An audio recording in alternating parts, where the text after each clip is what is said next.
tidak sama sekali itu mengurangi kerajaanku sedikit pun, illa kama yankusul mikhyatu idza udkhilal bahr, melainkan hanya seperti berkulangnya air laut ketika dimasukkan satu buah jarum ke dalamnya. Begitu luasnya rahmat Allah, dan kita sedang memintanya, dan kita sedang mengharap padanya, dan kita sedang memanggilnya, dan kita sedang menyeru kepadanya dengan lisan dan lidah yang penuh dengan maksiat dan dosa, dengan kotoran semua dan segala kedurjanaan pernah dilakukan dan dilaksanakan dengan lidah ini dan diamalkan dengan oleh diri yang hina ini. Ya Rabbana ya Rahim, tapi kita memiliki Allah yang Maha Pengasih, Allah yang Maha Penyayang, yang mendengar segala hajat ketika hambanya bersimpuh di hadapannya, ketika hambanya mengetahui kelemahannya, ketika hambanya meyakini kekuatan Allah yang Maha Memberi, maka panggil namanya dengan segenap hati,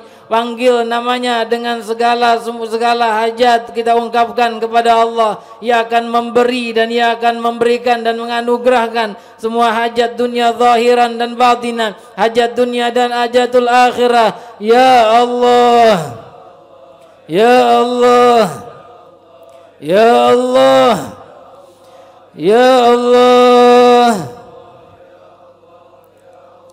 ya Allah, ya Allah, ya Allah, ya Allah, ya Allah. Wahai Allah, Engkau titipkan kepada kami kedua orang tua di dalam kehidupan kami ya Rabb. Kehidupan singkat Engkau berikan ayah dan bunda untuk kami.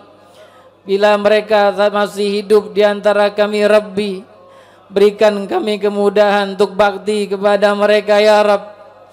Berikan kami amalan yang membuat keduanya cinta kepada kami, yang membuat keduanya bahagia karena kami, yang membuat keduanya berbinar-binar mata mereka karena perbuatan kami.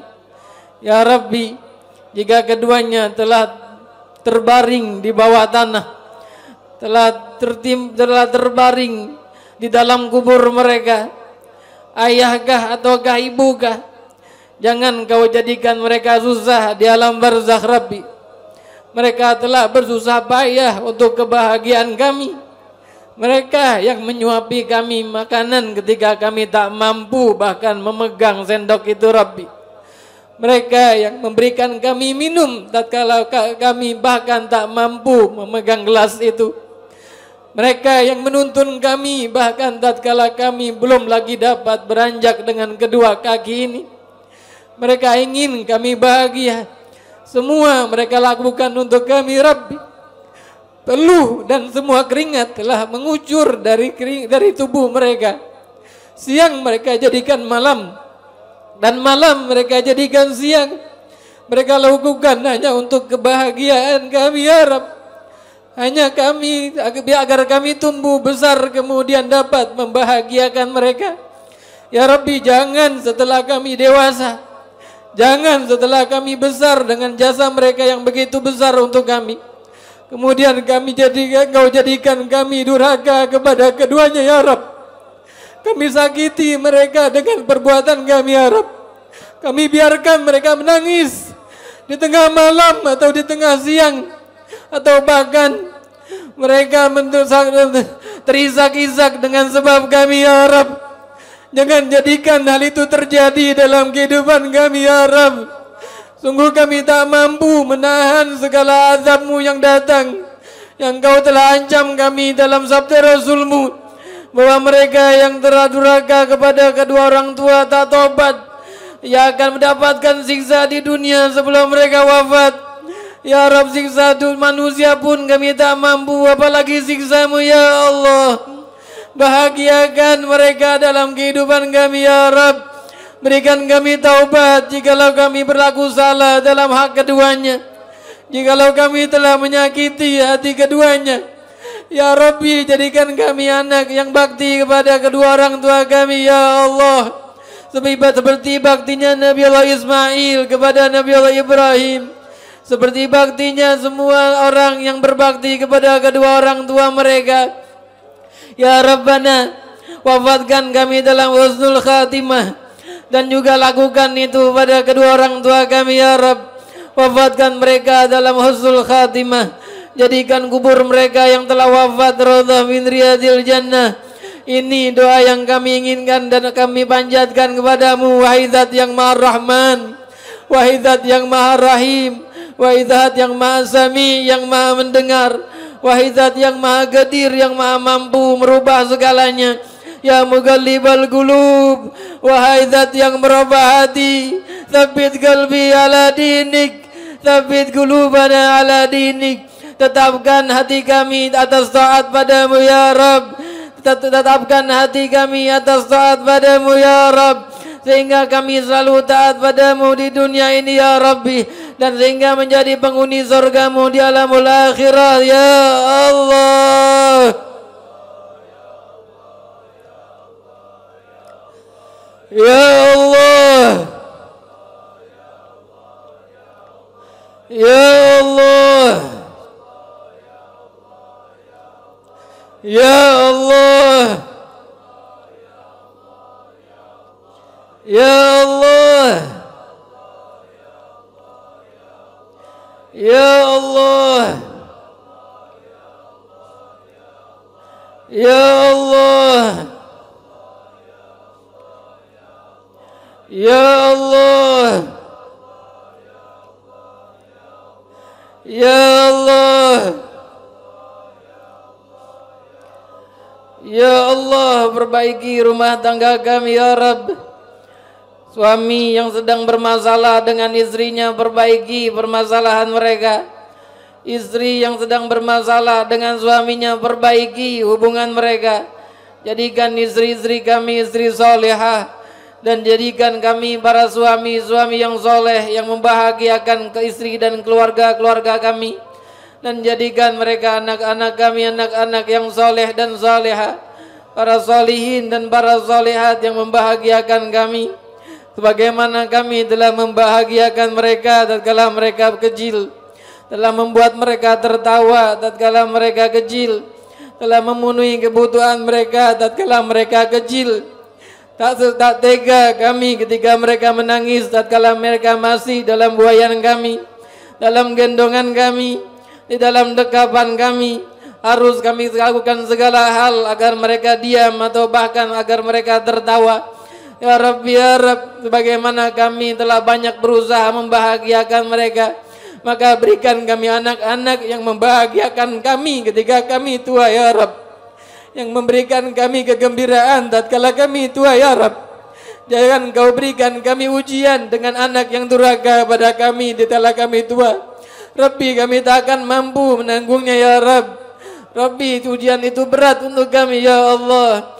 Jadi singkirkan segala kedurhakaan dari rumah tangga kami. Jadikan semuanya orang-orang yang salihin dan salihat, sehingga kami meninggalkan dunia ini dalam keadaan damai, meninggalkan dunia ini membawa kebahagiaan, meninggalkan dunia ini dengan senyum yang Kau berikan di dalam bibir kami, mengucapkan kalimat la ilaha illallah dan membawa nabimu dan syafaatmu ke dalam kubur kami ya Rabb, ya arhamar rahimin, ya akramal akramin, wa ya dzal quwwatil matin, wa ya rahimal masakin. Wahai Zat yang maha kuat, wahai Zat yang maha pengasih, wahai yang mengasihi para miskin dan fakir, wahai yang memberikan hajat-hajat mereka, doa kami kabulkan ya Rabbi, kabulkan dan dengarkan ya Allah. Ya Allah, ya Allah, ya Allah, ya Allah, ya Rahman, ya Rahim, ya Allah, ya Rahman, ya Rahim. Ya Allah, ya Rahman, ya Rahim. La ilaha illallah, la ilaha illallah, لا إله إلا الله لا إله إلا الله الحليم العظيم لا إله إلا الله رب العرش الكريم لا إله إلا الله رب السماوات ورب الأرض ورب العرش العظيم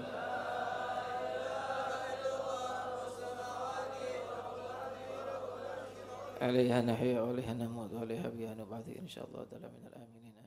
حاجة في النفس يا رب فقدها يا خير قاضي حاجة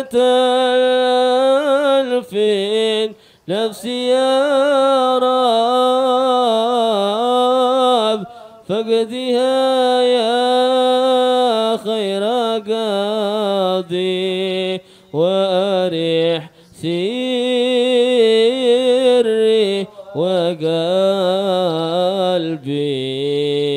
من لظاها